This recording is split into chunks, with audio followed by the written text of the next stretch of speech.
વિદ્યાર્થી મિત્રો, આજે આપણે ધોરણ 7 વિજ્ઞાનનું પૂરક મૂલ્યાંકન બીજું પેપર લઈશું। એમાં શું કહે છે, પહેલા પ્રશ્નમાં નીચેના દરેક પ્રશ્નના ઉત્તર માટે આપેલા વિકલ્પોમાંથી સાચો વિકલ્પ શોધી તેનો ક્રમશઃ પ્રશ્નની સામે આપેલ ખાનામાં લખો। એમાં પહેલો છે, હૃદયના કયા ખંડમાંથી રુધિર ફેફસામાં આવે છે? તો કે એ એટલે કે જમણા ક્ષેપક। બીજો, કયા પ્રાણીઓનો પરિવહન તંત્રનો અભાવ છે? તો કે સી વાદળી અને જળવાયુ। ત્રીજો છે, ઈસ્ટમાં થતું અલિંગી પ્રજનન કયા પ્રકારનું છે? તો કે એ એટલે કે કલિકા સર્જન।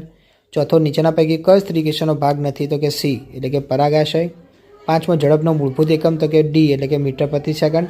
છઠ્ઠો, એક સુપરફાસ્ટ ટ્રેન અચળ ઝડપે 1.5 કલાકમાં 135 કિલોમીટર અંતર કાપે છે તો તેની ઝડપ કેટલી હશે? તો કે ડી એટલે કે 90 કિલોમીટર પ્રતિ કલાક। સાતમો, નીચેનામાંથી કયું ઉપકરણ વિદ્યુત પ્રવાહની ચુંબકીય અસર પર કાર્ય કરે છે? તો કે ડી એટલે કે વિદ્યુત ઘંટડી આવશે। આઠમું, અંતર્ગોળ અરીસા વડે કયા પ્રકારનું પ્રતિબિંબ મેળવી શકાતું નથી? તો કે સી એટલે કે આભાસી અને નાનું આવશે। પ્રશ્ન બીજો, ખાલી જગ્યા છે તો પહેલી છે કે હિમોગ્લોબિન એ રક્તકણો નામના રુધિરના કોષોમાં હાજર હોય છે। બીજો, ફૂસ્ફૂસીય ધમની દ્વારા રુધિર ફેફસામાં વહન પામે છે। ત્રીજો, ડૉક્ટર સ્ટેથોસ્કોપ સાધન દ્વારા હૃદયના ધબકારા સાંભળી હૃદયની સ્થિતિ વિશેનો તાગ મેળવે છે। ચોથો, વનસ્પતિમાં ફલન બાદ અંડક બીજમાં પરિણમે છે। પાંચમો, નરજન્યુ અને માદાજન્યુના સંયોગની ક્રિયાને ફલન કહે છે। છઠ્ઠો, અંતર્ગોળ અંતરનો મૂળભૂત એકમ મીટર પ્રતિ સેકન્ડ છે। સાતમો, વિદ્યુત પ્રવાહની ઉષ્મીય અસરને આધારે વપરાતા સુરક્ષા ઉપકરણને ફ્યુઝ કહે છે। આઠમો, બહિર્ગોળ લેન્સનો અભિસારી લેન્સ પણ કહે છે। પ્રશ્ન ત્રીજો છે, એમાં માત્ર ઉત્તર આપવાના છે। તો પહેલાં કીધું છે, હૃદયના નીચેના બે ખંડોને શું કહે છે? તો કે ક્ષેપકો। બીજો, મૂત્રપિંડમાંથી છૂટું પડેલું મૂત્ર ક્યાં એકઠું થાય છે? તો કે મૂત્રાશયમાં। ત્રીજો, કલિકા સર્જન દ્વારા અલિંગી પ્રજનન કરતી એક કોષી ફૂગ કઈ છે? તો કે ઈસ્ટ। ચોથું, ફલન બાદ ફલિતાંડનો વિકાસ થઈ શામાં પરિણમે છે? તો કે ભ્રૂણ। પાંચમો, વાહનોમાં ઝડપ માપવા માટે વપરાતા સાધનનું નામ જાણો? તો કે સ્પીડોમીટર। છઠ્ઠું, ઇલેક્ટ્રિક હીટરમાં વપરાતું તારનું ગૂંચળું શાનું બનેલું છે? તો કે નિક્રોમ। સાતમો, વિદ્યુત ઘંટડીમાં કયું ચુંબક વપરાય છે? તો કે વિદ્યુત ચુંબક। આઠમો, મેઘધનુષ્ય સાંજે કઈ દિશામાં દેખાય છે? તો કે પૂર્વમાં।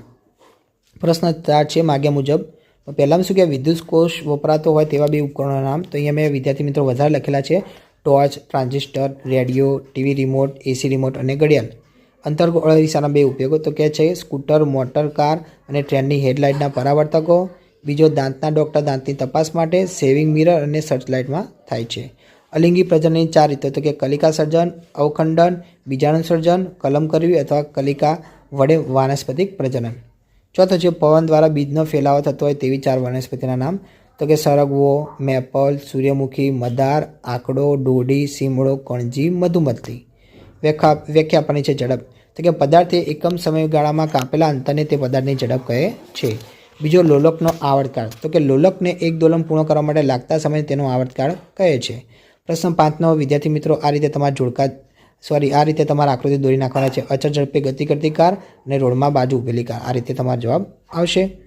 પછી વિદ્યુત કોષની આ રીતે સંજ્ઞા આવશે, વિદ્યુત બલ્બની આ રીતે સંજ્ઞા આવશે।